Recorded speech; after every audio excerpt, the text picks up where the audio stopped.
Hello and welcome to episode 112 of Fergo and the Freak. I'm that bloke from Rugby League Project, Andrew Ferguson. You can find me on Twitter at AndrewRP. Join me as always is the glorious League Freak, who you can find on Twitter at League Freak. How you going there, mate? I'm going very well. How have you been? Been tidy. Yeah, tidy's I'll always put good, I guess. been doing some tidying. Have you? Yeah, not at my office desk. That's a organised chaos that cannot be touched. But everything Okay. else in the house, yeah, I've been tidying up around the house every now and then, earning I've brownies heard. points. Do you know I've heard that Nathan doesn't have to lift a finger because he's that good. He just gets pampered. Well, yeah. Plus, he's always got a clean area. He cleans everything.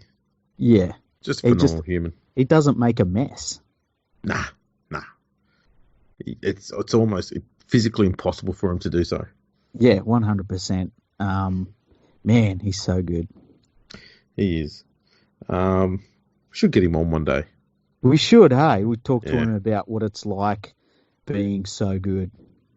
being Nathan. Yeah, just the Nathan lifestyle. Exactly. Um, Now, out of the two of us, this is a story I didn't know about until I read your Twitter account today. So, um, big news, and we're going to talk about this with a bit of a twist today. Yeah. Um, Australia Rugby Union is set to be ditched by Foxtel as Optus agrees to a $30 million deal per year over 5 years. Foxtel has withdrawn its offer to show the Super Rugby, the National Rugby Championship, and the Wallabies Test. However, they haven't completely shut the door on the deal with Rugby Australia. But it's hard to see how one could possibly happen, given that Optus being a long-time rival of Foxtel, Mm. and now at the moment they're the sole share rights holder. But $30 million a year. It's nothing.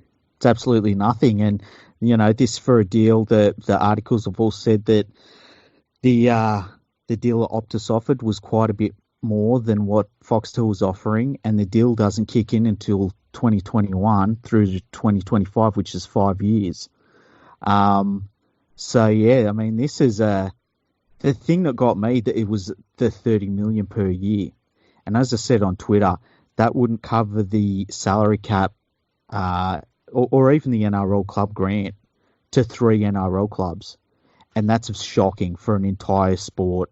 And they've got to use that money, the ARU, to not only fund their 4 Super Rugby teams, but their test team and the National Rugby Union club competition, which is, I mean, it's park football, but also everything below that as well. And I just can't believe how low that is. It's And devastating. it really is. I we've we're rugby league fans, so obviously we take the mickey out of rugby union whenever the hell we can. But if we're dead serious for a moment here, I did think I'd see the day when rugby union would be getting a TV rights deal of $30 million for a year. I mean, that's not even worth sneezing at. No, it's I mean, it's less money per year than the NRL has put in the bank some years for their war chest. They're not going after Latrell Mitchell, by the way. No, that's Um, true. and, Well, they can't and afford him now. but yeah, it's incredible. It's really incredible, and it shows how far down the totem pole rugby union in Australia has fallen. At one point, the Super Rugby competition was like one of the top selling points for Mm. Foxtel overall. And now it's just like they won't even take it on board unless they get it for a bargain basement price. The Foxtel has lost a lot of money in recent years, and they're looking at getting rid of a lot of sports that don't rate. And rugby union hasn't been rating in Australia for a very long time now. And I guess they're the first sport really that the cut is going to be absolutely savage. And I mean, it's got to signal a lot of panic in rugby union, because I don't know how you can run a sport that's earning that little amount of money when your closest and nearest competitor is earning I think it's something like $180 million a year just out of the TV deal that they've got. Yeah. It's not even in the same ballpark. All rugby union can do out of this, if they can survive this 5-year period, is they need to come to an arrangement with any free-to-air TV network they can and say, we will take whatever you're willing to throw at us, but in return, we want you to show as many rugby union games as you physically can. Be it National Rugby Championship, Super Rugby, whatever it is. They need to build their audience from the ground up again because they've lost them all. They're gone, yeah. But the other thing is too, like, we just had the Rugby Union World Cup happen, and it was in a really, really friendly time zone, just perfect for Australia. Yeah. It didn't make a ripple, really, did it? Like, No. it just, and so when they do get on free to air TV, it's almost like an anti-advertisement for the game, because you can watch like 4 NRL games a week on free to air TV and see what happens in them, and then you watch any rugby union game out of the ARU, and you're just like, this is a ruined game of football.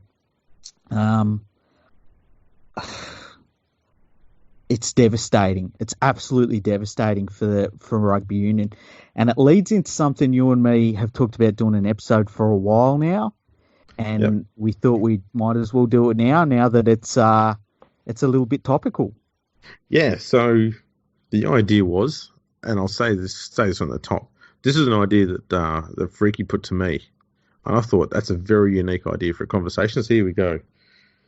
Should the NRL buy Rugby Australia? And here's my thinking, right? Rugby League has taken over touch footy to a certain extent. Maybe not completely, but they're at least under the umbrella now. And touch football has got a lot out of that relationship. It's got a massive profile now because of it. Yep.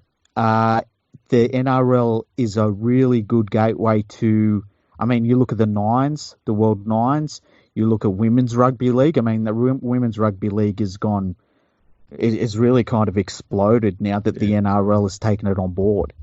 If you are rugby union in Australia, there are worse things you could do than to sign the papers over to the NRL, get on the gravy train, but do it only as long as the NRL signs up to protect certain parts of rugby union in Australia.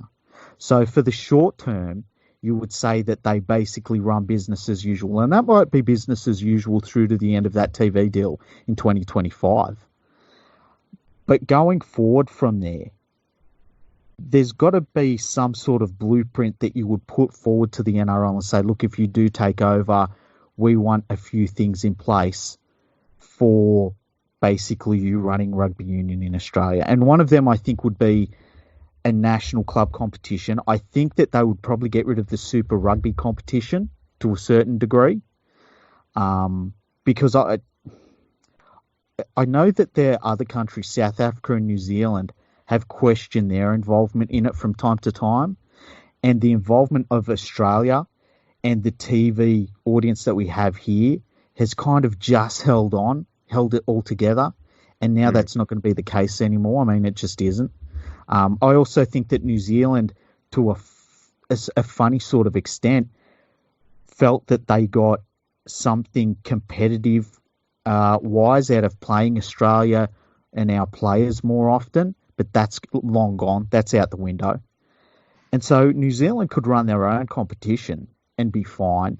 South Africa has long looked at linking up with the European time zones and running their own comp or joining up with European competitions for a long time. So I don't think the idea of dissolving the Australian Rugby Union Super Rugby teams is a bad idea, especially if it saves money. And if it turns into having a national rugby union club competition, it probably is the way to go just for saving money, which is what rugby union now is going to have to be doing themselves anyway. Yeah, I think I'd be open to the idea of keeping Super Rugby but only having Australian teams in it. Maybe have a few Pacific Island nations in there. But yeah, there's no need for a New Zealand team because they've got a elite low-end domestic comp as it is, especially with all those teams, all those players going back there. Same would go for South Africa. Rugby union's dominating. It's a dominant sport over there, so it'd be fine. But yeah, and they could start with a Super Rugby comp in Australia where they just go, right, let's see if we can build at least one team in each state. Mm-hmm. And then from there, work in a few other teams and just get to a 10 or 12 team competition. And just have it as a genuine nationwide thing. So you can still have the Waratahs playing the Reds. You can still have the Rebels playing against, the Reds and stuff like that. But just work on that basis. Now, here's the thing. Just say the NRL now owns everything, okay? And I think it would be the only country in the whole world where that's the case. At least out of the major countries. How do you protect rugby union? And where does the NRL draw the line between cannibalizing? I mean, they both would be its own products, right? But the NRL knows that the cash cow is going to be the rugby league club competition, and you can't cannibalize that. So how do you protect that, but at the same time being a custodian of rugby union in Australia? And that's where the balancing act really becomes it. I can understand where rugby union people are horrified, but how do you do that, do you reckon? I think the way to do it, okay, is the ownership would be solely done by the NRL so that they get rugby union on TV. Mm-hmm. That would be it. Everything else about the game, about the ownership, would be essentially the NRL being majority share owners of rugby union. So you don't get, for example, Todd Greenberg making decisions that impacts on what rugby union does. Mm-hmm. He sticks solely to rugby league. The ARLC runs rugby league. The one thing they should do is immediately sack Raylene Castle. Yeah, I think that would be a given. That's a no-brainer. Yeah. Ditch her and just get someone in there who knows rugby union, knows how to run the game, and just say, look, you don't need to worry about TV rights. The NRL will kick in. You get whatever TV rights do you can, okay? And then you come to the NRL when you say, look, we need a little bit of extra money for this, this, and this, and you put forward a proper proposal. The ARL or the NRL will go over it and go, we'll give you this much. And you go from there. And so the NRL would be seen more as a bank that rugby union could fall back on. And the idea would be, because rugby league's helping rugby union get back on TV again, essentially it should lead to rugby union getting the viewer numbers back up so it starts getting big TV rights deals. Now, here's the thing, right? And this is the other side of it. Why does the NRL do that? Because the NRL would only do that if it got something out of it. And how does the NRL get something out of it without cannibalizing rugby union? And it's a very difficult question. Like, I think that the NRL right now has the luxury of doing absolutely nothing and just watching, right? And rugby union's going backwards in Australia. That's pretty clear. But if rugby union in Australia was run by the NRL, the things I could see that it could use it as a positive for rugby league in Australia is, I guess, for rugby union World Cups, there'd be no problems with players switching back and forth really quickly. So say you get someone like, just tossing up a name, say Kalen Ponga, right? He says, look, I'd like to play in the next Rugby Union World Cup. He doesn't have to go and switch codes for 3 or 4 years to do that. He might be able to turn up and play 6 months of Rugby Union or something, or even a few months, depending on how they feel he can make that transition quickly. And so it would allow the NRL to tap into the Rugby Union World Cup. But I think also that they would probably be looking at just as a talent scouting thing, maybe opening a few doors. That there wouldn't be a huge amount that the NRL would get out of it that they don't already have, but there would be a few little things.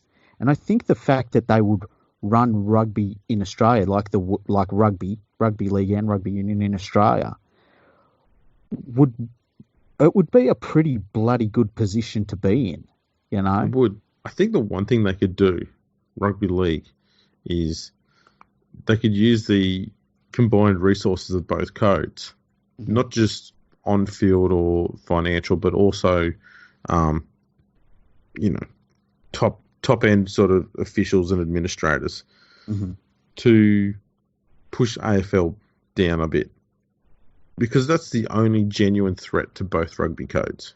Yeah. And AFL hasn't been backwards about taking the game to rugby league heartland areas. You know, the Gold Coast and Greater Western Sydney, classic examples of that. Those decisions to go there had nothing to do with AFL doing what the AFL thought was in its own best interests. Those two teams were solely about trying to minimise the growth of rugby league in those huge growth corridors. That's all it was. And it's kind of failed in both fronts. But they've got the money in the nous to be able to do crazy shit like that. And I think if you had two football codes aligned in league and union with the nous and the power that they've got, it would help to sort of push rugby union up, which would essentially also mean that it would take something out of AFL, I guess. Because if you've got rugby union big in Sydney again, that just means AFL becomes third to league and union. That's a good point. It pushes them down. And that would then also open the door for soccer. And because soccer doesn't threaten the rugby codes, because players are just different types, it's played different times of the year, it would then allow soccer an opportunity to grow even bigger during the off season. And then all of a sudden you could get AFL being pushed back to being a southern sport game. That would be the only, I don't know how long it would take either, but that would be the only way reason I could see the NRL going ahead with this was be to push down the AFL and therefore reap the benefits of a combined rugby union, rugby league TV rights deal, which could go to bloody, $3-4 billion. I guess the other thing you have too is now you would have the two sports combined. When you go to governments and say we want facilities, you say, look, this is for rugby league and rugby union, which is another big thing. And I guess the other thing is too, when you look at expanding either game in Australia as the NRL, you're bringing in juniors to your system. And like right now, any good juniors get taken up by the NRL. That's just how it is. And you see that now with the way that the Australian Rugby Union's team performs on the field. Like all the good youngsters, they play rugby league now. So that, I guess that's another thing. When you go into governments, you've got that carrot of like, we're both the rugby codes. The other thing I wonder about is how it would work when the NRL goes to the table with World Rugby and they're running the show in Australia. I think World Rugby would bloody hate it to the point where if they could veto it, they would definitely do so. But if they weren't able to do that and something like this did go through, it makes me wonder how the NRL could have any influence on rugby union in the world.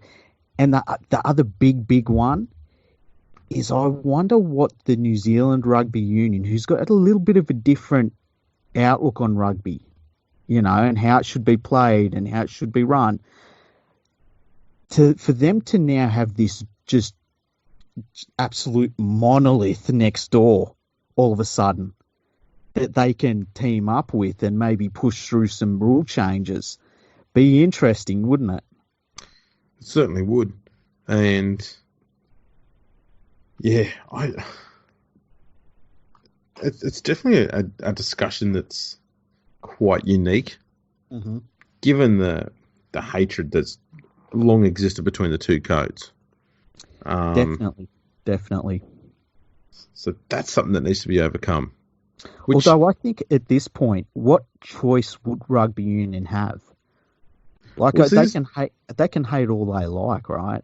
yeah, But if the NRL's turning up and saying we'll put all of this money into rugby union, which you don't have, or we can just stand back and watch you just wither and die on the vine. yeah, that's the thing is, and I suppose rugby union could go and bluff World Rugby and say, look, this is all the money we're going to get this year for the next 5 years. Mm-hmm. Would you get in the way if we said that we were going to go and have talks with the rugby league in Australia, Mm-hmm. just to see what World Rugby would do? Because Yeah. if they fully opposed to rugby league having any involvement like that, Mm-hmm. would they then kick in a big chunk of money to help out Australian Rugby Union? That's a good point. Here's the other thing, though, and I remember when John O'Neill made big headlines. I think it was in 1999, where he said he'd like the World Rugby to fund a push for him to buy rugby league, right? And it was a bit silly for him saying that. But I remember somebody at the time, and I can't remember who it was, but I'm pretty sure it was a rugby union type, and I just don't remember who it was. They said the last thing that the world of rugby union would want to see is their profits going to the Australian Rugby Union so that they could all of a sudden have this giant influx of rugby league talent, which would completely change the prospect of play in Australia. So they basically wouldn't want to fund Australia all of a sudden overnight becoming bloody amazing. You know what I mean? Yeah. I think that's why you need to have them as caretaker owners, essentially. And so you still leave the rugby union with everything running the way it is. Mm-hmm. Just that the NRL gives them those TV rights, gives them that better competition, a bit more financial security and stability, that sort of thing moving forward. Because, down the line, rugby union might find that it's, it gets a $1 billion TV rights deal over 5 years, something like that. And rugby league, the NRL can just say to them, look, you know what? We've helped you out. How's about we sell our share in rugby union for 2 years worth of your TV rights for $2 billion, $3 billion. And the NRL could just get a massive cash injection overnight. Rugby union is set up, it can go on its own way if it wants to. That's another thing that you could look at way down the line if it wanted to. So that's why I think it'd be good to look at it as a share option as opposed to just we completely run everything. I wonder though, would it be the worst thing in Australia for rugby union if rugby union turned into you pour all the money into the Wallabies team, right? You get rid of the Super Rugby Union teams completely. You can still have your say New South Wales versus Queensland series or whatever, but then you put money into club rugby union in every state, and so because rugby union in Australia is very much it's almost like it's not a mainstream sport. It's almost like a lifestyle sort of sport. You know what I mean? I'm probably using the wrong term, but it's they like to have their events. They like to have their gatherings. Well, there's an awful lot of the the way the game was played and organised and run back in the amateur days still exists. So it's one thing I do appreciate about it, I guess, is they have stuck very strongly to their traditions, and that's a good and a bad thing. Like you need to be able to adapt and change the game as time evolves and as viewers evolve and stuff like that. And that's something that rugby union has struggled to do, and rugby league's done perfectly fine since day one. Mm-hmm. But you don't want to also forget a lot of traditions because, as AFL's shown, they've shown that you can stick true to your traditions, which means you've got these massive fan bases watching the game and, going to the venues and watching games. They've got big membership numbers for clubs and stuff like that. So that tradition works there, but you can still evolve the game a little bit to make it more appealing and whatever else as the game goes on. It keeps getting bigger and bigger and bigger. Whereas the NRL's kind of it's never found itself that interested in hanging on to old traditions. It's pretty it's been pretty casual about just say, yeah, we'll just ditch that and move on. And the fans have just gone, yeah, fair enough, and then move with it. So there's not a huge amount of genuine tradition in rugby league compared to the other two sports, which might sound a bit controversial, I guess.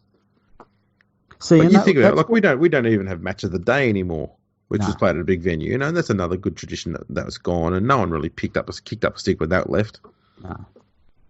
See, that's what makes me think of whether a deal like this would allow rugby union in Australia to go back to what it traditionally likes to do, which is club rugby union and watching the Wallabies play. And like if the NRL did take them over, neither of those things at all bite into the NRL's bottom line at the end of the day. Like they're not losing anybody to those two things.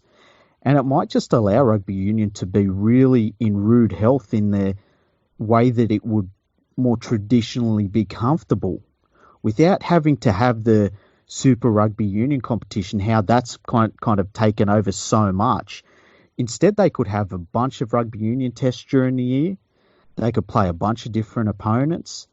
You could even have, their players come in and out of NRL teams. There might be some sort of, structure they could put in place where, they get their fitness up for certain games, or you could have players drafted into the teams and stuff like that. Well, you could actually have Kangaroos versus Wallabies games again. Exactly. Imagine something along those lines. I mean, that would be a massive money spinner for both codes, or for the rugby code that would be formed out of it. That would be huge, and that could only help rugby union just get some bloody airtime.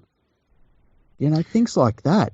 There's a lot of upsides for rugby union out of it, and I don't think there's a huge amount of downside to it. No, that's right.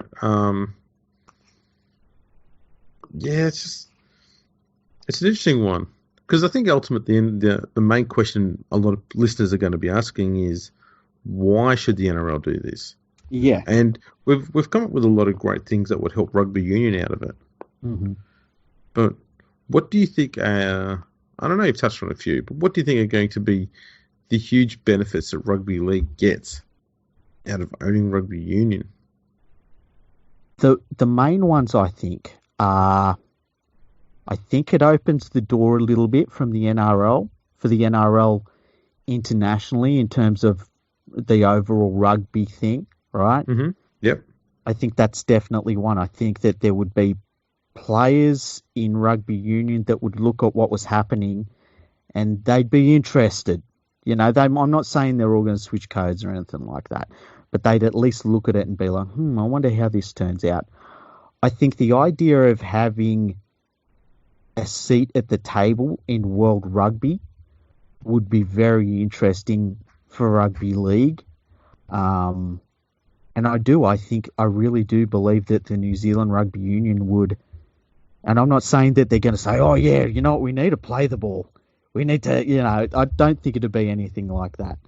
But I do think that the style of play that New Zealand Rugby Union has traditionally liked, it would be interesting for them to have a massive ally to maybe push through even slight rule changes that would help benefit that running style of a code that I think they'd like it to be.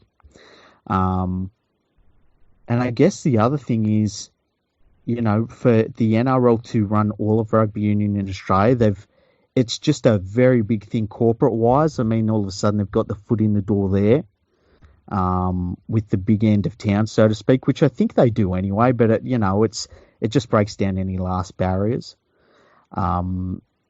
Any traditional places where rugby league is still not allowed, and there's very few of them in Australia, I think that they would all be broken down by it. And I guess that the theory that I think they get most out of it would be rugby union players in the Pacific Islands would look at it as a thing of wow, this is a big, big open door to go and play rugby league in Australia. And I think we've seen a massive influx of talent from the Pacific Islands already. I think it would turn into a flood, and I think a lot of those players would come to Australia because they would know, look, if I don't make it as a rugby union player, I might make it as a league player or vice versa. And it just becomes a double chance at doing your best, you know. So there's those things out of it. I also think that the possibility that you could have NRL, say, look at the women's game. Can you imagine the women's rugby league players being able to take 6 weeks and go and play rugby union sevens at the Olympics and things like that? I think that's a big carrot. Can you imagine a men's rugby sevens team with like Latrell Mitchell and Kalen Ponga in it? I think that's a big thing too. So there are positives there. Oh, there's definitely positives there. I guess, too, the other thing would be with the influx. This is the thing I agree with, is the influx from the Pacific Islands would be immense. Mm-hmm. To the point where it may actually lead to the NRL being able to expand to 20 teams. Yeah, and like, can you imagine if you go down the pathway of like almost dual registration clubs where you say, look, we're setting up a regional rugby union club competition or something, or a regional tournament, right? And we're going to set up clubs in, say, Tonga and Samoa and Fiji, but they're going to be dual registration clubs. So you can play rugby league and rugby union, you know. There's just a lot of doors you could open up doing it. Yeah. But I know it's one of the most out there things I've ever put forward, and I've put forward some pretty interesting ideas. But I can't see a downside for rugby union in Australia as long as it's done right, and I can see some incentives for the NRL to do it. And I think at this point it might just be naturally where rugby overall in Australia leads. But it is out there. It's just it's a little thing to think about, I guess. I guess it is. I think at the end of the day, too, for rugby league and rugby union, mm-hmm. I think both would rather to die on their knees than to be supported by the other. I agree. And that's a really tough thing, a real massive hurdle that either code would have to get over if something was to happen along these lines. But yeah. The benefits for both codes would be immense. And I also think too, if you're the NRL and you look at them getting $30 million a year, and between 2021 and 2025, that's still a little way away. And $30 million when you take in inflation and all that, it's very little. The NRL might think, well, let's see what they get in the next TV deal after that, because it might be even less. Well, even it if will it's be the exact. It will be because they won't be seen by as many people, so it'll be even harder for them to justify getting paid that much. So that's the thing; they're going to essentially a streaming service now. Yeah, and also there's a lot of cards that they've played and they haven't worked, and it's like, what have they got left? Like, they would have to come up with something absolutely immense at this point to get people watching rugby union in Australia again. And I don't know that they've got any other cards they can play. And you get to a point where the NRL could just say, look, we don't need to take them over.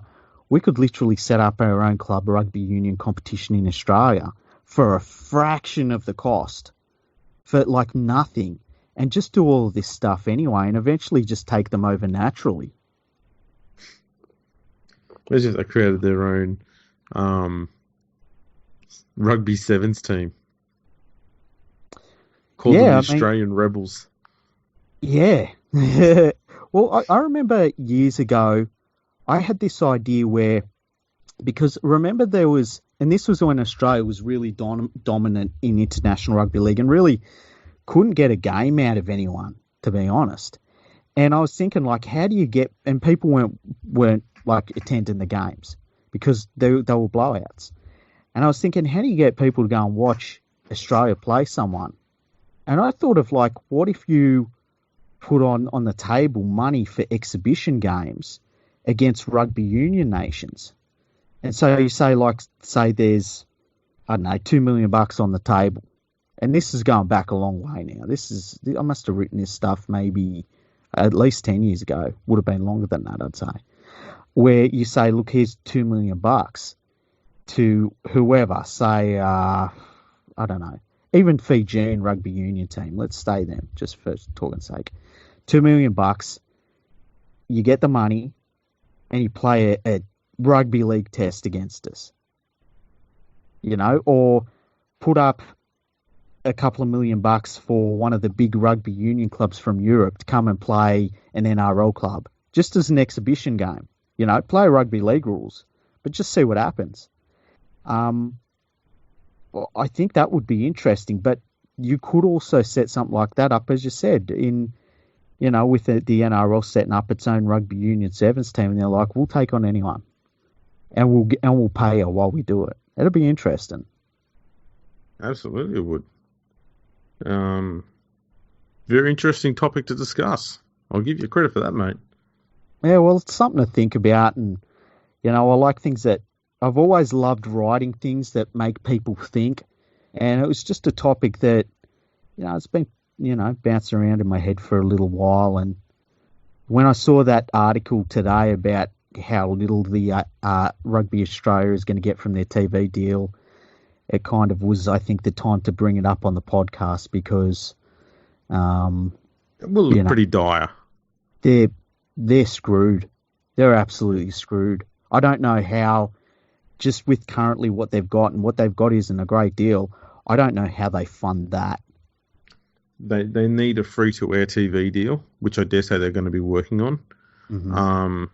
And at this stage, it's going to have to be with either ABC, which they won't get much money for, or Channel 10 looks like their best option to approach. Mm-hmm. Problem they've got is the NRL is going to be looking at a TV rights deal pretty soon as well too, and so a lot of the stations are going to be holding off to bid for that. Mm. So I don't know how long rugby union can hold off and wait for, wait to fight over the dregs that's left over, I guess, because that's essentially what it's going to be at this deal. Yeah, and all of the TV stations are talking about the next TV rights for all sports going to be lower, which I don't agree with. I think that for the flagship sports, they're going to be much higher. Like the three sports in Australia we've got, which can drive viewers, and I think one of them's fallen off a little bit in cricket. But I think AFL and rugby league, they obviously drive a lot of. They're almost having halo effect, where you're just getting people watching your station because then hopefully they stick around to watch the block, because you're flogging the block every 20 seconds. Because otherwise they're not watching your station at all. Like, I don't know about you, I don't watch free-to-air TV anymore at all. I can't tell you in fact, the last thing I watched were the test matches they had on Jam. Yeah. And before that, it was the grand final. I just don't watch it. And I think a lot of people are the same. That's the only reason why I watch free-to-air TV is to watch the games that Fox doesn't show. Mm-hmm. It's just that simple. And here's the thing. If Fox didn't have rugby league, say Foxtel got rid of rugby league tomorrow, I wouldn't have it. And I know you wouldn't have it. And they know that people would get rid of it really quickly. Yeah, they ditch it straight away. So, and I guess to a certain extent, it's similar in southern states with AFL, but there's not too many other sports in Australia that can say that sort of thing. No. Like, if Foxtel said, we're going to ditch all cricket coverage, I don't think they're going to lose any subscribers over it, and if they do, it's not going to be many. But, yeah, if they were to ditch AFL or rugby league, they would lose a ton of subscribers. That would hurt them big time. So those are two codes which they're never going to get rid of. No, and they need them to drive subscriptions. And that's one of the things people forget. It's not just the advertising dollars that those sports bring in. It's the fact that people subscribe to watch those sports. And the ratings for, rugby league ratings on Foxtel are they're number one by quite some way. Yeah. And Foxtel to say we're out when it comes to rugby union, man, I just don't know I don't know how they look forward to the future with such a little amount of money to work with. It's kind of shocking. The thing that's shocking, just to, I suppose, to put into a bit of perspective, is the amount of money that Optus has agreed to pay to Rugby Australia is similar to the TV. It's probably a little bit less than the TV rights deal that the English Super League has over in England. Mm. And for anyone who's ever tried to watch English Rugby League games on TV over there, not all the Super League games are broadcast live, if they're broadcast at all. I think they've got a highlight show that comes up on the BBC every week. Mm-hmm. And there's, 2 or 3 games that are live every week out of the 6 that are on? Yeah, I think at most they'll get, I think that it might be over Easter, they get up to 4 or 5 because they play double rounds over a weekend, which is crazy. Yeah. But yeah, it's like there's a number of games that just aren't shown. So it's not even as though it's all of Super League that you're comparing it to. It's just a few games a week. Yeah. Typically, whoever St Helens, Leeds and Wigan are playing. Yeah, pretty much. Occasionally Warrington, I guess. Yeah.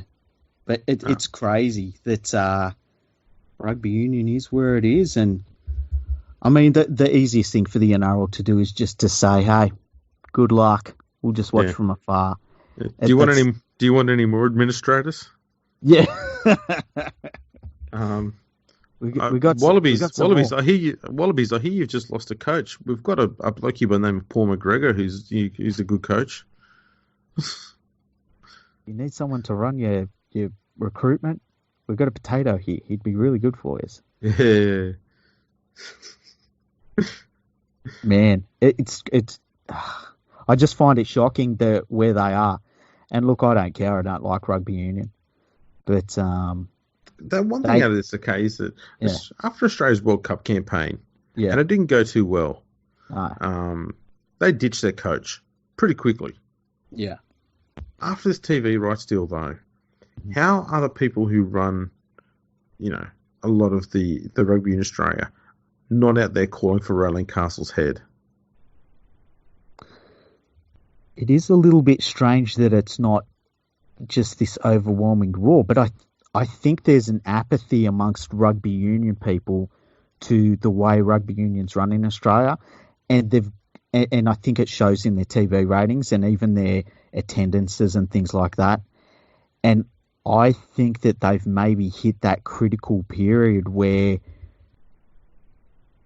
that instead of it being anger, when it turns into that apathy, getting it back, getting the passion back, I don't think you can do it without something dramatic happening.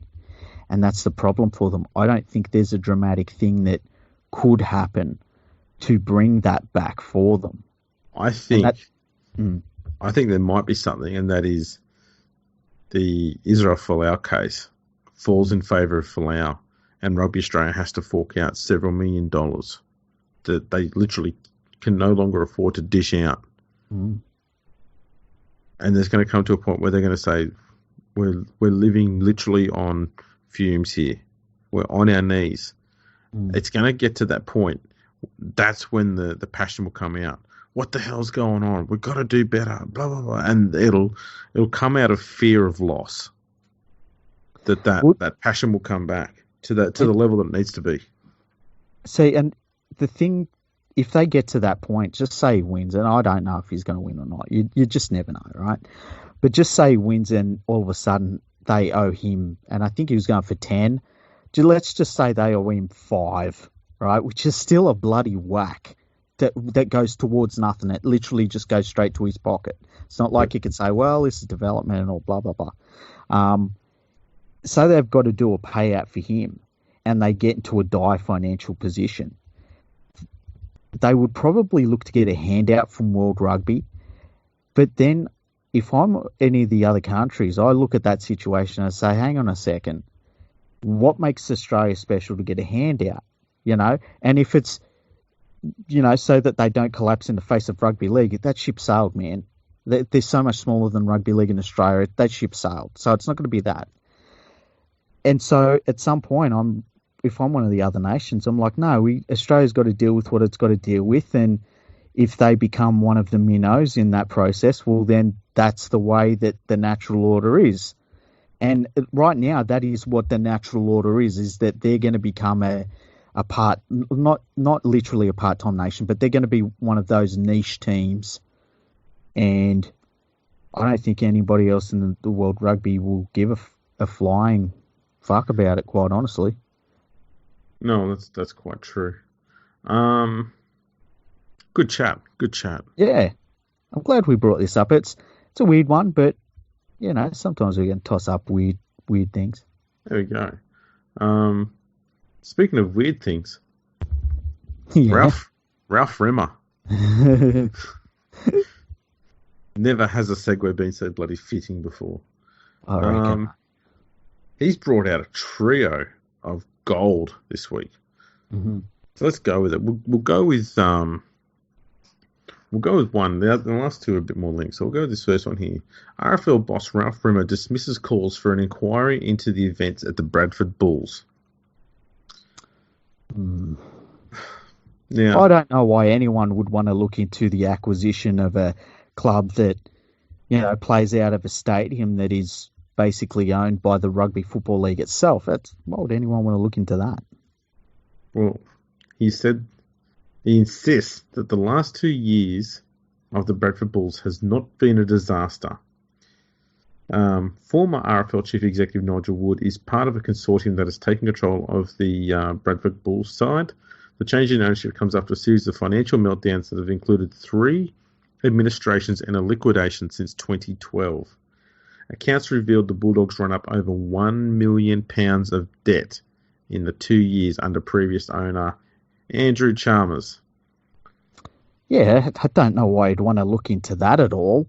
I don't know why anybody would want an inquiry as to why the few assets that the Bradford Bulls did possess, just got pissed away. I don't know why anyone would want to do that. I think that it's far from a disaster, like Ralf Rimmer said. And if anything, it's probably the way that a lot of rugby league in the UK is run. Yeah, on those fumes of an oily rag. Yeah. This article here in the Mirror says that Chalmers is a friend of Nigel Wood's. Chalmers was handed control of the Bulls by the RFL in 2017 ahead of other bidders, while Wood was in charge at Rugby League's governing body. Wood was also at the helm of the RFL when they bought the lease for Odsal in 2011. It's something that they still own, even though the Bulldogs will be playing at Dewsbury next year due to the rising costs. Yeah. And so now the Rugby Football League has the rights to the ground, and the only tenant doesn't actually play there, which is well done to everyone involved in that. I don't know what would need an inquiry. What would have to happen? Because seriously, at this point, if the Bradford Bulls just flat out cease to exist, that would be less messy than what's happened now. Yeah, there's a long quote here from Rimmer, which I kind of laughed a bit at it. So he said, based on the information we had in 2017, we chose what we felt was the best bid to set up a new club in Bradford. There's been no insolvency this time. It's been the same entity as it was in 2017. That ownership have weathered a significant storm, and this company is still trading, albeit with £1 million worth of debt in 1 year, or 18 months. This has not been a disaster. This has not been a disaster. The club didn't exist 2 years ago. They've been relegated and then promoted. Beaten Leeds, had a transfer of ownership, got a substantial crowd against Leeds. That isn't a nightmare. He's talking about 1 or 2 games against Leeds in this period as evidence that this isn't a disaster or a nightmare. I think there's more than just 1 or 2 games that sums up whether a club's successful or not. Yeah. How dim-witted are those comments? Yeah, if this isn't a disaster, what is? It's not exactly a success story. And how must every other club in England feel, given that the RFL has spent this much money on one team to keep them alive and afloat? Not just the team, but also its home ground. Well, that's the outrageous thing. It's absurd. It really is. And, I understand that Bradford strategically is very important to rugby league because it's a northern city and it's one of the few cities that can say it's a rugby league place, And in an ideal world, the Bradford Bulls are in Super League one day very, very soon. And I hope that they get there. I really do. But, I mean, to look at what's happening with the Bradford Bulls, just being able to say, this is one of just 4 teams that have won a Super League title since Super League came into being. And this is where they're at. How can you then say it's not a disaster? Yeah. And they're playing in Dewsbury. I mean, to have been... This is the problem. I mean, this just proves my point about the whole promotion relegation thing. They got relegated and just financially died several times over, and now they're in this situation. Mm-hmm. It's nonsense. And there's something interesting he said there. He said that the team basically the new entity of the Bradford Bulls that was created 18 months ago or so 2017. hasn't died. Yeah, 2017 hasn't died. It still exists. And I said this a few times before. I believe that needs to be the case for the Rugby Football League to keep control of Odsal Stadium, because I feel like, and I don't know this is just a guess, a pure guess, but I feel like if Bradford ceased to exist as a club, even if they restarted a new one, I would bet that the deal the Rugby Football League has on Odsal just gets dissolved or something, or there's a massive penalty to pay. They'd sell it to Tesco. Yeah. Well, God bless Central Park. I love going down the dairy aisle and saying, see that? That's right there where Offia used to score his tries, right there, right in the milk section. Right next to the cheese. Yeah. It's beautiful.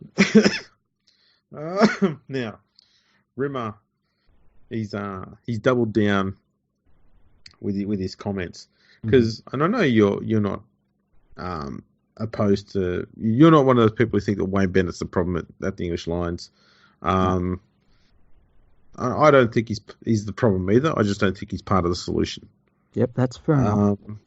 But there's pretty much most of the people in England though think Wayne Bennett should be out on his ass. Yeah, because it's not them; it's Wayne Bennett.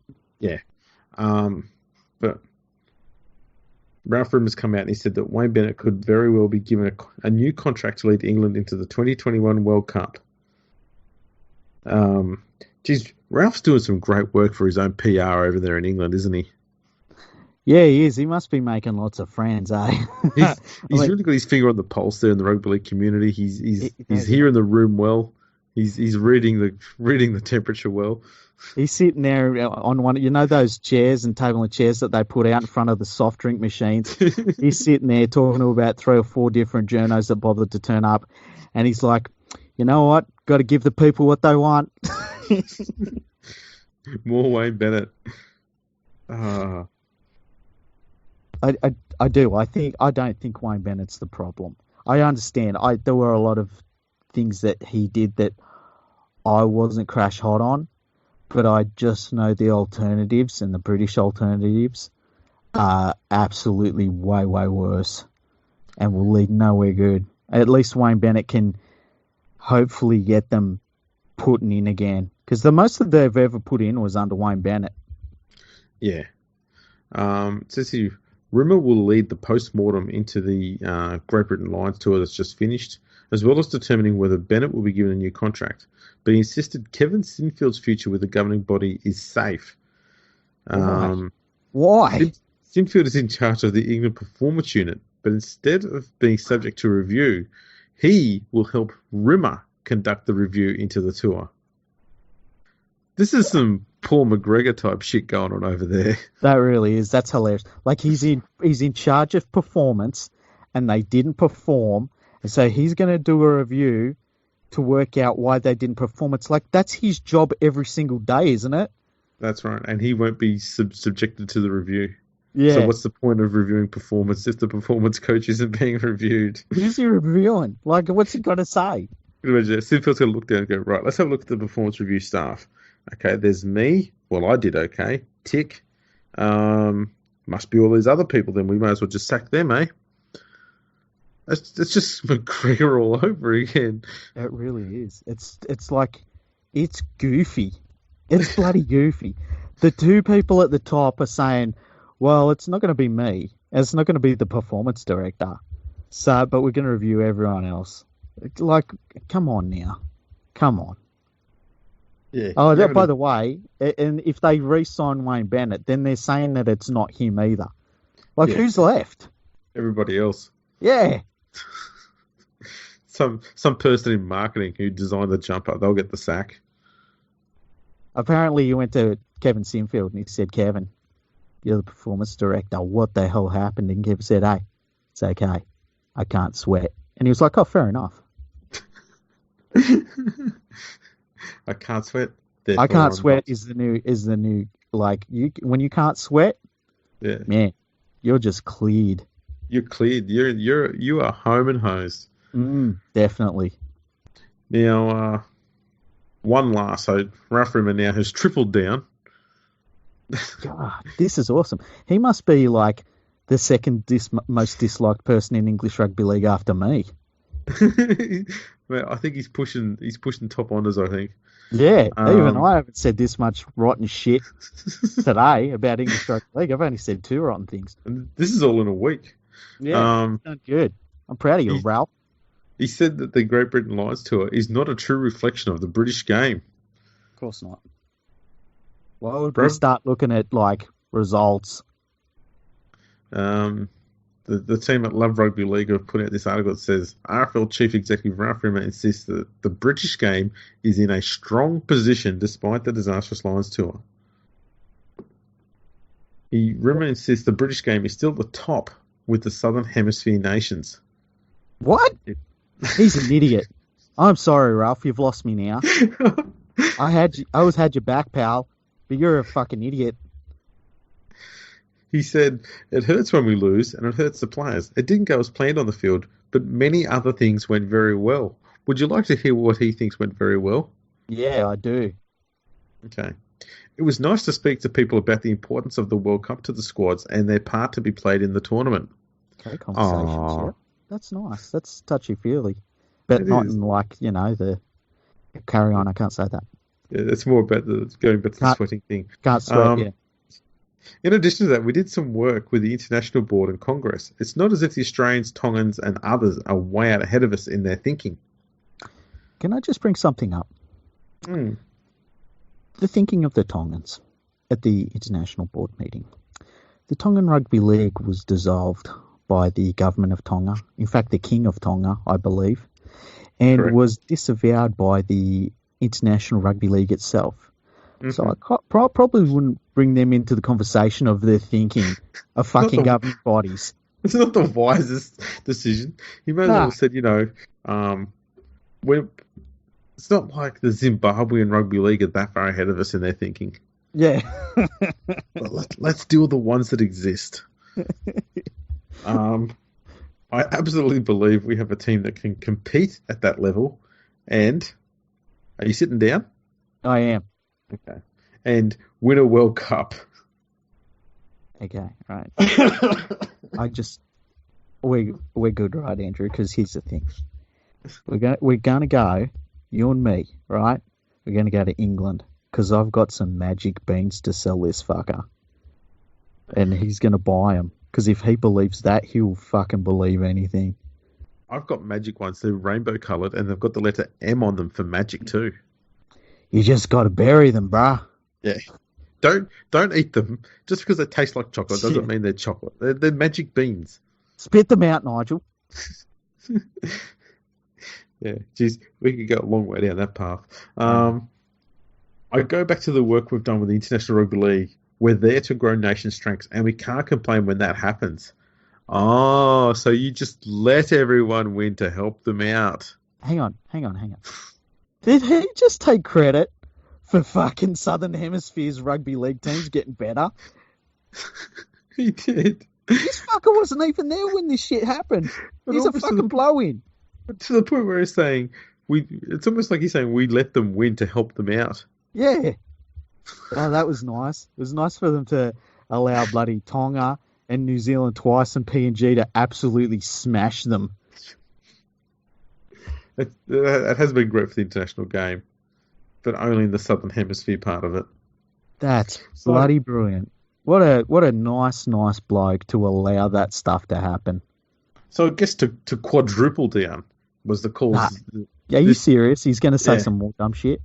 Well, there was talk that next year, in the middle of the RFL season or Super League season, Right. that the England team will head down under to play against the Southern Hemisphere team when they've got France a train ride away. They've got Yeah. Scotland, who are in the World Cup, who are just a train ride away. Mhm. They've got Ireland, who's a ferry ride away. They're just around the corner. You could go there. Sure, you need your passport, but you're going to need that to get out of the country anyway once Brexit comes through. So you know what? Who gives a shit? What's the difference? And then there's Wales, who's a donkey ride away.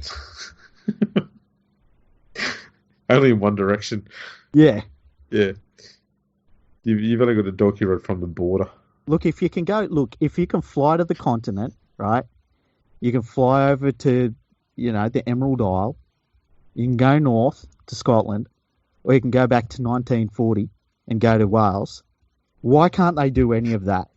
Okay, Why can't they play all of them? Like you could have 2 or 3 weeks there instead of spending that time flying over to Australia and playing against New Zealand and Papua New Guinea and Tonga, whatever it is, and playing 3 games over here. Why not just have 4 games in 3 weeks or whatever and play against Wales, Ireland, Scotland, France? Yeah, and like you and me said this before, which Southern Hemisphere teams would feel that England off of a plane and jet lagged would be what they would want to have in the year leading towards a World Cup, right? And we worked out that basically Tonga, Fiji, PNG, and Australia would probably feel like they get nothing out of it, that they wouldn't get out of playing each other, right? New Zealand and Samoa and maybe the Cook Islands are the only teams. Like the Cook Islands, I think, against a jet-lagged England team, they are a real tough prospect for England. But I think that Samoa and New Zealand could use the boost that they would get out of smacking England. But that's it. I don't think PNG looks at playing England and says that's what we need. I feel like PNG needs to be looking at the likes of a Tonga or a Fiji and saying, look, we need to prove to ourselves we can put one over these 2 teams because that's the level they're at. That's right. Plus, there'd be so much more passion within the island nations to play against another island nation. Mm-hmm. Yep, 100%. That would have an origin type feel to it, and that's something that we need to be harnessing and growing in the international level. Yeah, and these teams in the Southern Hemisphere, they're the draw cards. It's not England. If, say, Australia was going to play any of those teams that I just mentioned, I'd rather go and watch those teams play against Australia than see them smash England again. Yeah, and most Australian fans will be going for the team playing against Australia. Yeah. And just enjoying international rugby league. Mm. I don't know who they'll get someone to play against. I mean, New Zealand likes their money, but I don't know who looks at it competitively and says, yeah, that's what we want at this point, because I just don't think you get anything out of it. Agreed. And the other thing I wanted to say, was this idea that they're going to ditch all of these nations around them who would love to play England, and because they're too important, they need to play against the big guns. It's hilarious, and it really shows the mindset of the Rugby Football League. It's kind of disgusting, I think, because really them and France and Wales and Ireland and Scotland, I mean, that's who they should be competing against. It would be so easy, so easy, and they refuse to. They flat out refuse to. It's gross. I agree. If I was France, I'd have the shits with them hard. Yeah, definitely. And poor France. France needs something. And the problem that they're going to eventually have in England is that France will turn their back on them and they'll start looking towards the Southern Hemisphere themselves. And the difference between France and England is that France will start taking on lessons. I mean, they'll have taken lessons out of that smashing that they had against that junior Kangaroos team. Yeah. and they have the ability, and this is something they do in a lot of their sports. They will see where they've got to be, and they'll start working towards it. And when that happens, and France moves past England, they won't forget. Definitely not.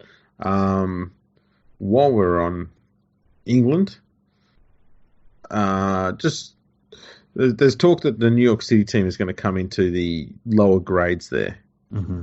and it could be the League One, which I dare say it probably will be, given that's what Toronto had to do. Mm-hmm. There was some suggestion that they could get promoted straight into Championship. I'm the one thing I do like about the English comp is that they do have these 3 tiers, and if you're going to bring in a team from another country, I do like the fact they have to go through League One and Championship first, because it means that they've had 2 years to get themselves set and prove that they deserve to be where they are. And you also get to see how competitive they are. So Yeah, if they get to Super League, they earn it. Sorry about that, Andrew. You're right. I never used to like that. I remember when Toronto was going to come in and they were going to make them go through the grades, and I said that wasn't the way to do it. And I've since changed my mind on that. And I also think that when we bring in a Perth team in the NRL, I think that we should do a similar sort of thing in that they start their life in a lower level of the game, because I feel as though those first couple of seasons, it just allows the club to, just people within the club to gel and to work out who works best, who doesn't, what they've got to change, and just allows them to find their feet at an area where on-field performance doesn't matter so much, because they're going to perform all right because they're in a competition that's pretty easy to perform in. So yeah, I think that you start off in that League One competition. I think that would be perfect for them. Absolutely. Now, this article, which was very hard to read, on the NRL website, was talking about how the NYC team recently visited the Melbourne Storm. And, look, on the surface, you look at that and go, well, that's a smart thing to do. Melbourne Storm are possibly, arguably, the most successful team in the last 20 years in the NRL. Mm-hmm. But when you look at them structurally, I question whether that's really who the New York City should be looking at. I'd prefer they probably be looking at the Broncos, for example, because in 20 years, the Melbourne Storm have brought through, I think, 2, maybe 3 Victorian-born players, which just shows that they're not having that impact at grassroots level in the state. And it's no surprise, given that it's a massive AFL state down here.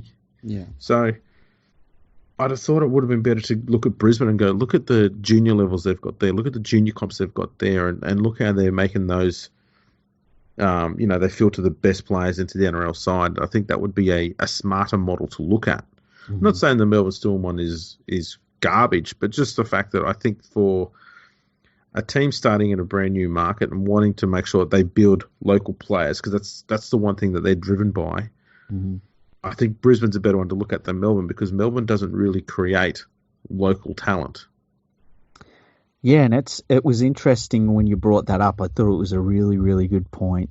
And isn't it interesting that probably the 2 most successful teams in the last 10 years anyway, in the Storm and the Roosters, they are very top-heavy clubs. They're not real big on having a massive junior league that pours out players for them. They they basically cherry pick the junior players that they want, put them into the system that they have, and then it's a very small system both of the clubs have, but that they're the 2 most successful teams. And that's got to be a bit of a worry, because that's not what you want. As you say, you want clubs to be like a pyramid, and the top team is the top tip of the pyramid, but underneath it there's big junior bases, and they're spending money developing players, because that's good for everyone when that happens. So I agree with you. I think that you would need more than the Storm. I get running the professional side of it, you want to look at the Storm, but I would also hope that they look at teams like the Penrith Panthers, for instance, and how they run their junior leagues the Broncos, how they run their junior leagues. Even the Newcastle Knights, the Yep. Knights have turned their back on their juniors in the recent past, but for the most part, there's been some fantastic juniors that have come out of Newcastle and have filtered once again through the entire competition. So I hope they don't miss that part of the puzzle as well. Agreed. Now, the last story. Big news came out today. Former NFL player and worst kept secret, Valentine Holes, has agreed to a massive 6-year deal with the North Queensland Cowboys. That's unbelievable. Hey, 6 years. I was shocked when I saw that. I thought they might have eased in with like a 3-year deal. I just said, we'll have a discussion with you after the first year about extending for the 6 years just to see how you go with the transition back to the game. But just go straight up 6 years, here you go. And it's reportedly just under $1 million a year, which I suppose is good value for the club. Yeah, I mean, even if he comes back, and look, he's different to Jared Hayne. Jared Hayne was just at a different point in his career. First of all, had to change his body a lot to play in the NFL as a running back and a special teams player. Valentine Holes, and we looked at him before. He, as you said, he's got a little bit more in the upper body, but he hasn't had to change his body completely, which is good for his rugby league.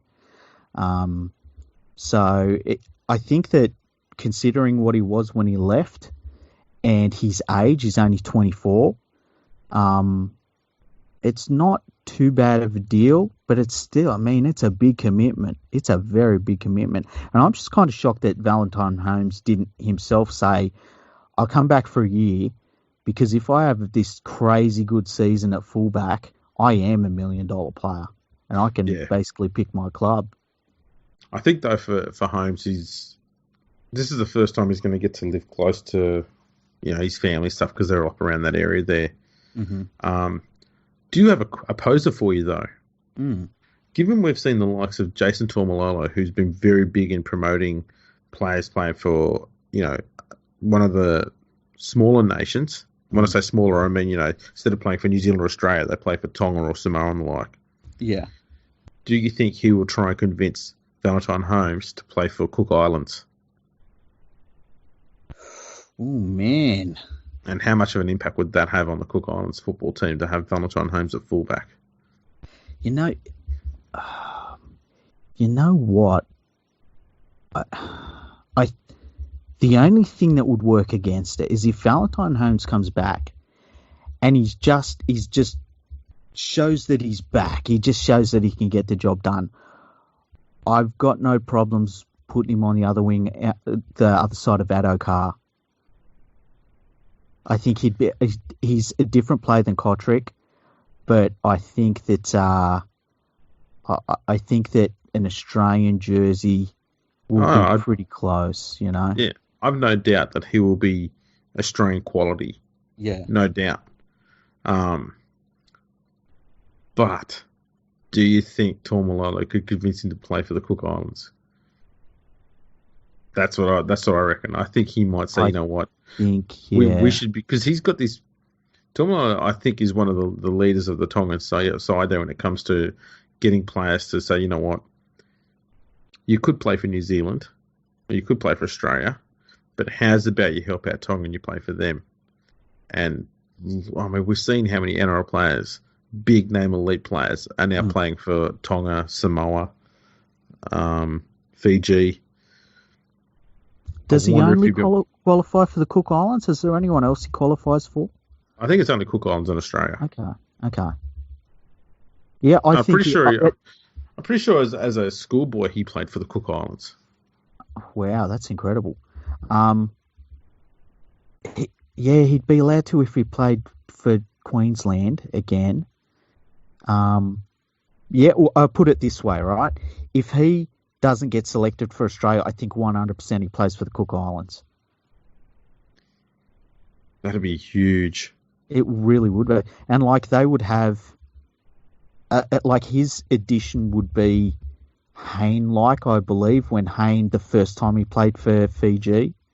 With Jason Taumalolo, I feel he's like going to be one of those markers in history players.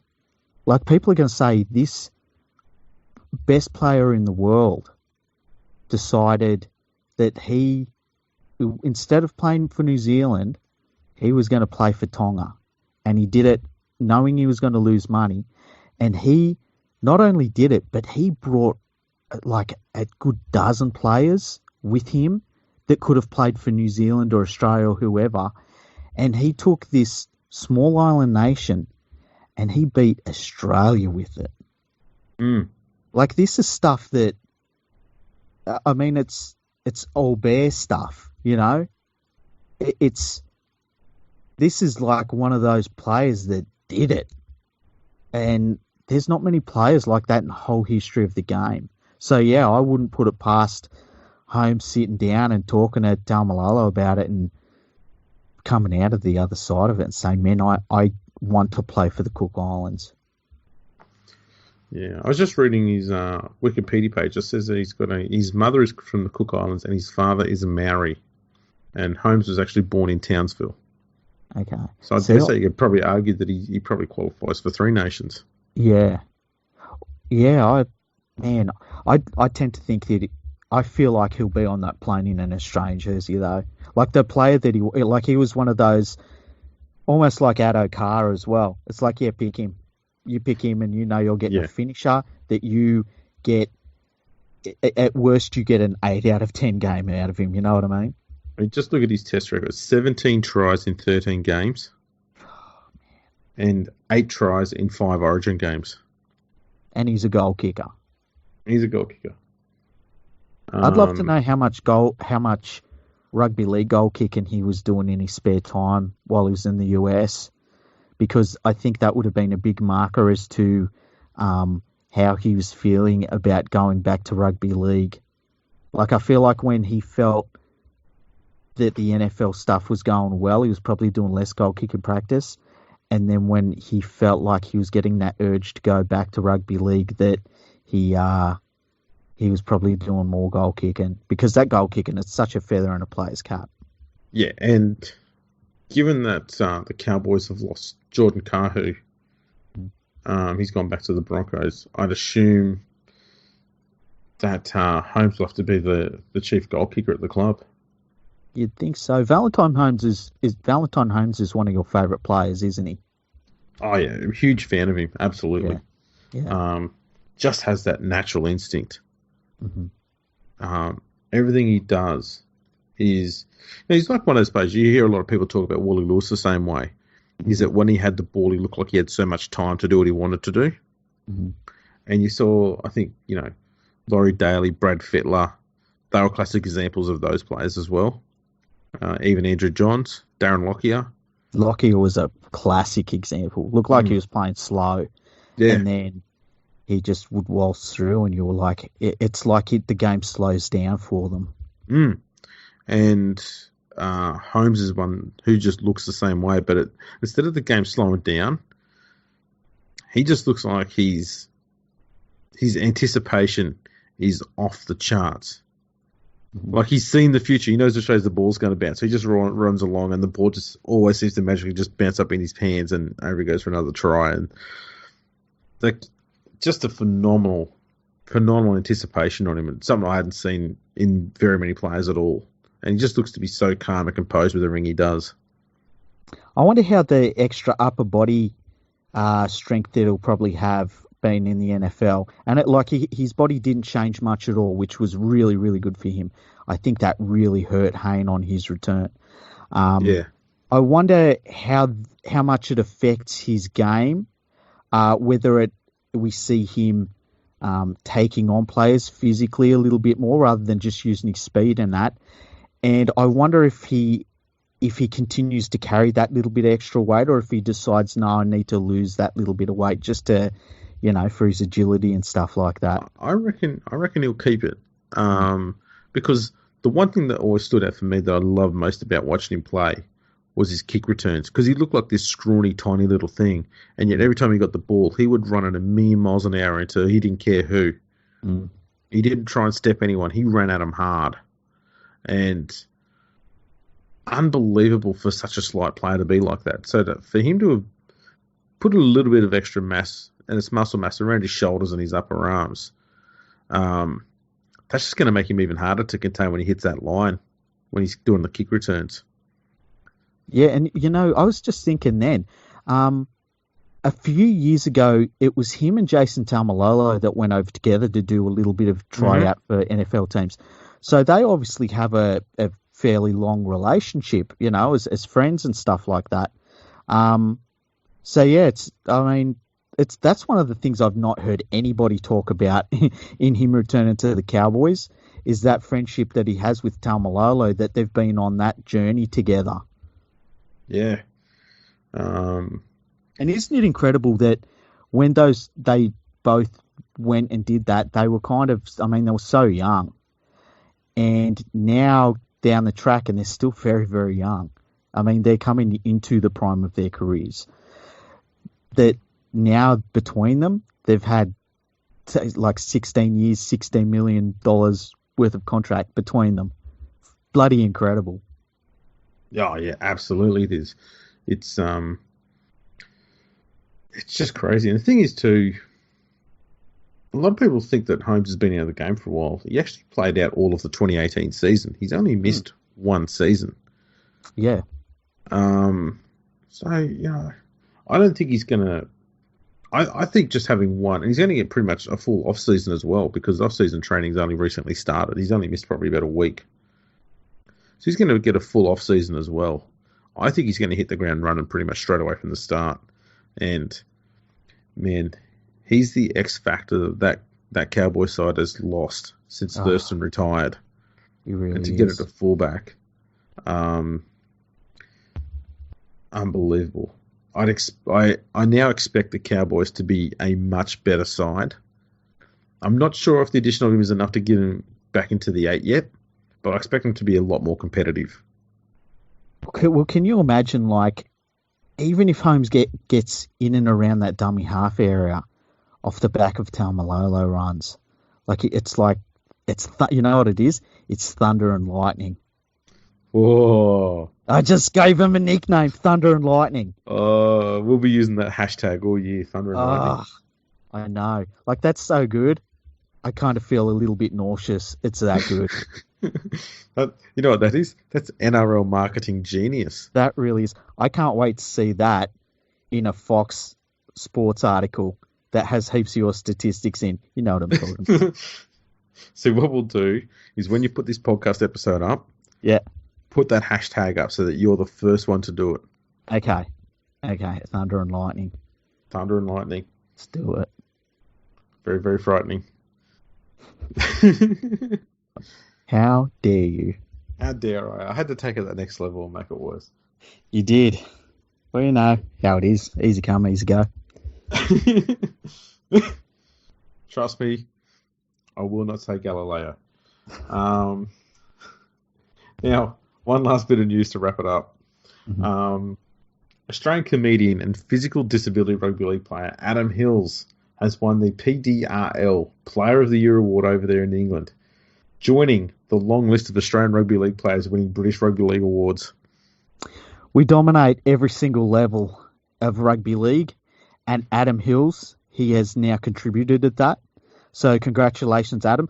I didn't know Adam, and you told me this before the podcast, I didn't know he had any physical disability at all. I had no idea. There you go. Yeah, he's only got 1 foot. Yeah, I had no idea. Yeah. As I said in that episode when we spoke to Richard, mm-hmm. RFL needs to look at him and say, what do you need to have you promoting this game on your TV show more than what you currently do?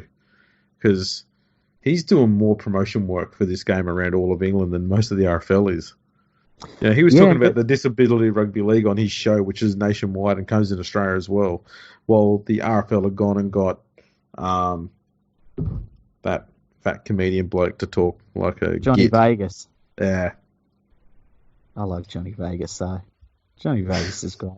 Johnny Vegas is like, he's like, yeah, I'm a St Helens lad, and this is what we are, and unashamedly too. Yeah, And but I'm like, it's yeah, getting him as as the main marketing front piece for rugby league in England. It's kind of like getting, I don't know, Kevin Bloody Wilson to do the NRL. You can do the NRL theme song for the year, that is funny. the Santa Claus song. You can just change it around. Damn, that's funny. That is so funny. Wow. Yeah, Yeah, you got to get someone with you can get a comedian, but get someone with a bit of class and someone who's lovable and, liked by everyone, which Adam Hills just ticks all the boxes. well, wouldn't if say you're the Rugby Football League, wouldn't you say, listen, Adam, what we'd really love to do is to have a bunch of our players come on your show and present you with your award, like stuff like that, Yeah. and present you with their jersey and all that sort of thing. Maybe have his teammates show up, and I mean that would be beautiful. Just in the moment, like forget about the promotional stuff. That'd be just a wonderful thing to happen. Yeah. But they won't. No, they'll completely miss the opportunity Yeah, and just leave him to do it all on his own bat. I mean, apparently there's talk that he's working on a documentary about his time playing in the PDRL. Yeah, Richard sent me a link about. I think that was what that was. It was a link about his work with the PDRL. So that'll be interesting to see. It's one of the areas of the game over in the UK it's actually gone pretty well. That and the women's game. I think the women's game over there is, like, in terms of the competitiveness at international level, they're a little way behind. But I think that I think what we see over here with Australia and New Zealand's a little bit unique. I mean, Australia versus New Zealand with the women is almost like what State of Origin was. Like, they've just gone to a completely different level, those two teams. But the women's game over there, like with the play numbers and stuff, is pretty damn strong, really. It is, yeah. It really is. That's why when the English women came over here for the nines, it was generally disappointing to see how they performed. Whereas when on the men's Lions tour, there was sort of an air of expectation that it was going to be a poor tour. Yeah, and that kind of shows where the two codes are at, or the two competitions are at, I should say. The women's are generally, the English team are generally one of the top nations, whereas the English side have been on the slide, as we've said, for 40 years.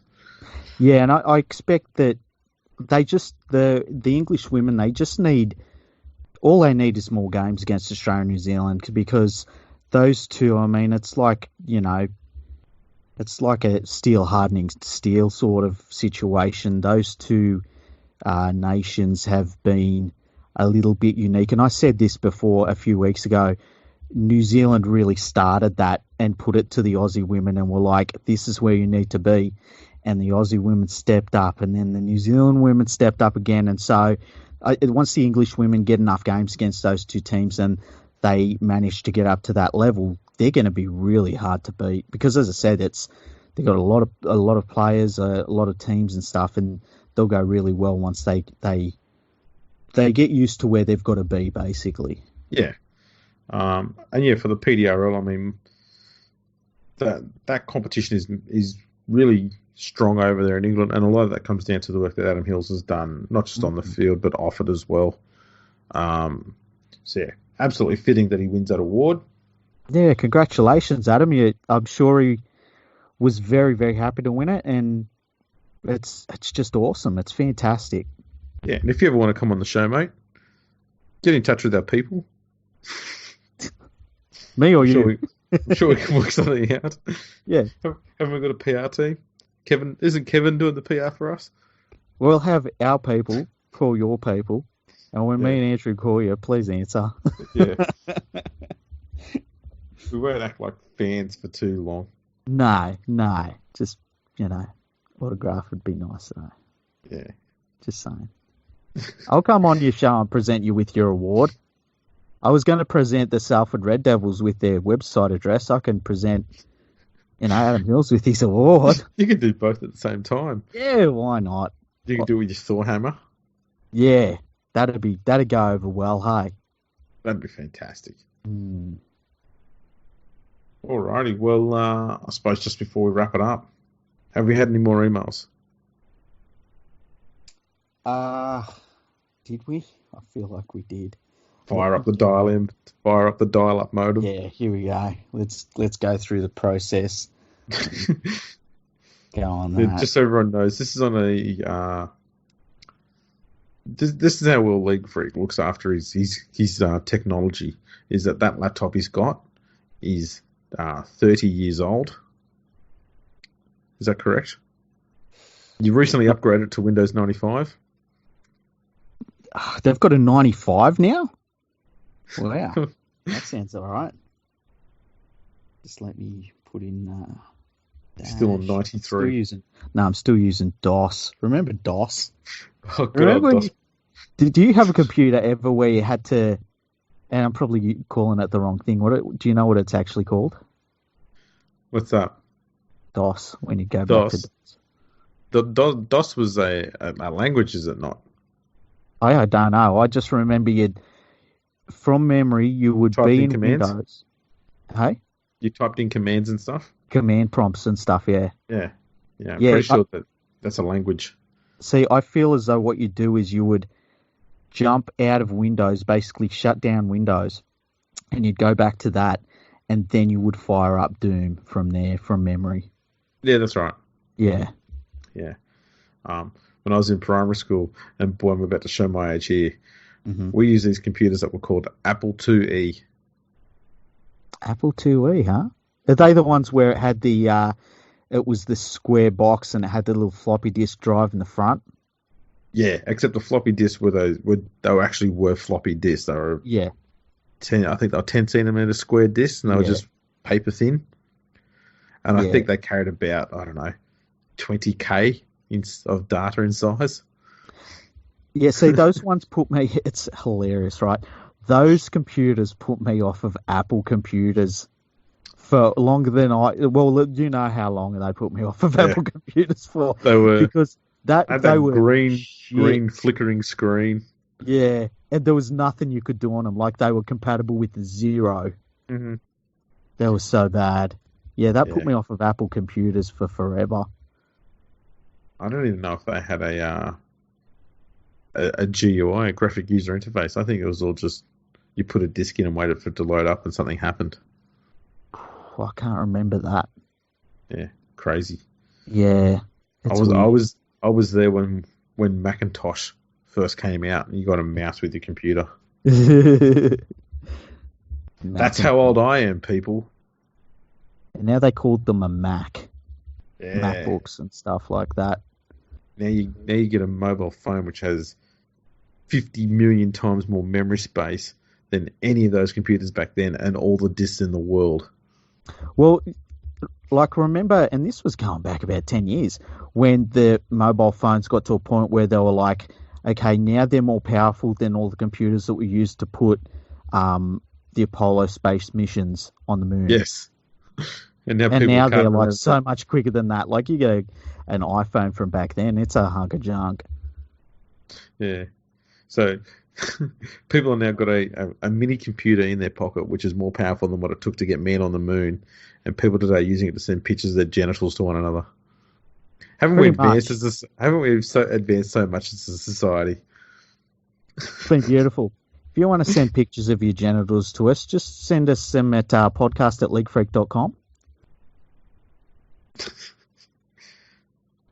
And speaking of that email address, did you manage to? We managed to pad out a fair bit of time there. Did you manage to open up the email and have a look, see if there's anything in there? Yeah, nothing. We got all of our emails out the way the other day. We did indeed. So, yeah. I was thinking, I got some emails, but it was just, there were other emails that I told you about. The ones we'd already read. Yeah. So, never mind. Maybe next time, eh? This happens from time to time. We do have another review. Oh, do we? I didn't know that. Yeah. Is it a good it's one? Champagne Saint from Great Britain. Yeah. This is the best rugby league podcast that there is. It's not even a year old, but is now the number one podcast for me. I generally can't wait for the next one. I'm a St Helens and Great Britain fan, so it sometimes pisses me off.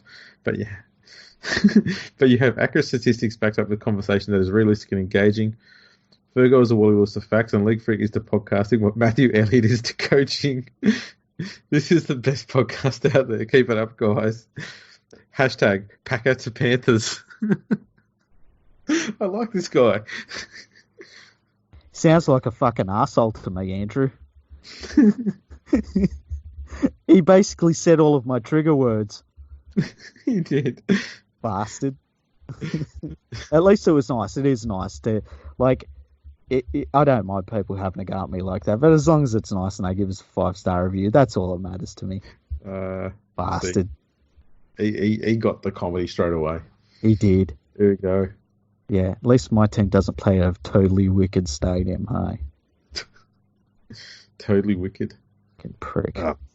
Could have been the Menderhose jungle. To me, that sounds like a horrible place to go to work. It really does. You've got to go to a jungle of broken hoses and you need to fix them. Menderhose jungle. That doesn't sound good. Nah. Anyway, on that great note, that's another great podcast wrapped up. Yeah. You did really well today, Andrew. Yeah, I just sort of sat here and let you talk a lot, which is when I'm doing my best work. Did I talk too much in this podcast? No, because if you didn't talk as much as you do, I would have had to do something. Okay. Yeah, so it's good that you talk a fair bit. I'll put the invoice in with the people. Be like, this is the invoice. It's like 60. Let's say today 55, 45. 55. Yeah. Yeah. And they're like, oh, really? Well, when you look at the preparation, sucker, you're down to 30%. I'll be like, again. This is the thing, though, is that there'll be a time when I've got to do another history episode, which will be coming up in the next few days, when I'll be doing so much talking. People will go, yeah, we kind of... That's probably the one downside to the history episodes is that Andrew talks too much. No, they're not going to say that. They'll be like, all of this information and stuff, it feels like there's... I don't know. Stop talking! Fat. I feel like fat was trimmed out of this podcast. I know the next one we're going to do, because we've talked about it, and there's a couple of little things I know about that moment in time, only because you've told me, really. But yeah, I feel like in that episode I'm going to be like, and here's Andrew Ferguson. Talk. Sit there. Yeah. Speak. Speak. That'll be it. Yeah, you can get in touch with us on Twitter at Fergo Freak Pod. We are now over at LinkedIn. Make sure you get over there and check it out. Yeah, get on that. Follow us. We post the podcast episodes on there, so that's pretty cool. And we do a little bit of different stuff on there. Really, it's kind of all business. Oh, it's all business. We are professionals over there. All professionals. Yeah. I can't really go much further into that. I don't know what being extra professional is, but that's what we're doing over there, apparently. I'm pretty sure it has something to do with earning money. And it might have something to do with that. There's also less swearing over there. Actually, I haven't seen any swearing yet. There's been zero swearing on there. Hey, that's really the only thing where we don't swear. Well, me. I can't pretend like you go around swearing everywhere. We're using LinkedIn to say our parents are on there. Yeah, exactly. Yeah, I'm on my best behaviour. Yep. So check that out there. On there. Yeah. Also check us out on YouTube. Subscribe, like every video. That'd be fantastic. And as always, tune in for the next episode, just around the corner.